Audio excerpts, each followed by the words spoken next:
NGO association Kattappana branch കമ്മിറ്റിയുടെ നേതൃത്വത്തിൽ കട്ടപ്പന നഗരസഭാ ഓഫീസിന് മുമ്പിൽ പ്രതിഷേധ കൂട്ടായ്മ സംഘടിപ്പിച്ചു.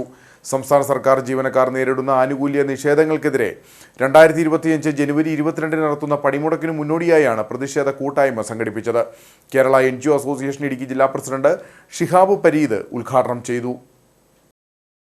ക്ഷാമബത്ത കുടിശ്ശിക പൂർണ്ണമായും അനുവദിക്കുക, 11ാം ശമ്പള പരിഷ്കരണ കുടിശ്ശിക പൂർണ്ണമായും അനുവദിക്കുക, 12ാം ശമ്പള പരിഷ്കരണ നടപടികൾ ആരംഭിക്കുക, മെഡിസിപ്പ് പദ്ധതി സർക്കാർ ഏറ്റെടുക്കുക, ലീവ് സറണ്ടർ മരവിപ്പിച്ച നടപടി പിൻവലിക്കുക, വിലക്കയറ്റം തടയുക എന്നീ വിഷയങ്ങൾ ഉന്നയിച്ചുകൊണ്ട് നടത്തിയ ധർണ കേരള NGO അസോസിയേഷൻ ഇടുക്കി ജില്ലാ പ്രസിഡന്റ് ഷിഹാബ് പരീദ് ഉദ്ഘാടനം ചെയ്തു. 2016 മെയ് മാസത്തിൽ അധികാരമേറ്റ ഒന്നാം പിണറായി ഗവൺമെന്റ്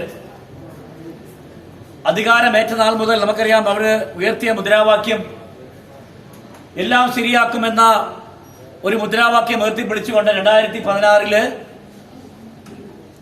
മൺമറഞ്ഞു പോയ ഉമ്മൻചാണ്ടി സർക്കാരിനെ താഴെ ഇറക്കിക്കൊണ്ട് ഭരണം ഒഴിഞ്ഞു പോകുമ്പോൾ തുടർ ഭരണവുമായി അല്ലെങ്കിൽ തുടർന്ന് ഒരു സർക്കാർ ഇവിടെ അധികാരമേറ്റപ്പോൾ ഇവിടത്തെ പൊതുജനങ്ങളും ജീവനക്കാരും അധ്യാപകരും പെൻഷൻ സമൂഹവും എല്ലാം വളരെ പ്രതീക്ഷയോടുകൂടി ആ ഒരു സർക്കാർ ഇവിടെ തുടങ്ങാൻ വേണ്ടി LDF സർക്കാർ ഇവിടെ അധികാരമേറ്റപ്പോൾ വളരെ പ്രതീക്ഷ അർപ്പിച്ചുകൊണ്ടാണ് ഇവിടുത്തെ പൊതുസമൂഹവും സർക്കാർ ജീവനക്കാരും ഉറ്റുനോക്കിക്കൊണ്ടിരുന്നത്.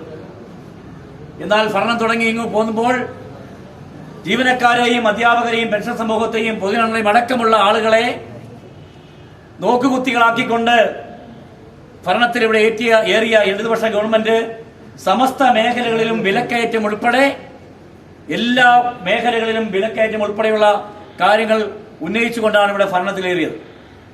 ജില്ലാ വൈസ് പ്രസിഡന്റ് KC ബിനോയ് യോഗത്തിൽ അധ്യക്ഷനായിരുന്നു. KLGSA സംസ്ഥാന കമ്മിറ്റി അംഗം Jins Cyriac, KLGSA unit president Natarajan CN, NGO association ജില്ലാ കമ്മിറ്റി അംഗം Ranjan Sebastian, branch secretary Ullas Kumar, M Shandy John തുടങ്ങിയവർ സംസാരിച്ചു. ബിൻസി ഷാജി, ബ്രാഞ്ച് കമ്മിറ്റി അംഗങ്ങളായ സണ്ണി തോമസ്, മുഹമ്മദ് സാബിർ, ബേബിച്ചൻ, രാജേഷ്, PC ശിവകുമാർ തുടങ്ങിയവർ പരിപാടിക്ക് നേതൃത്വം നൽകി.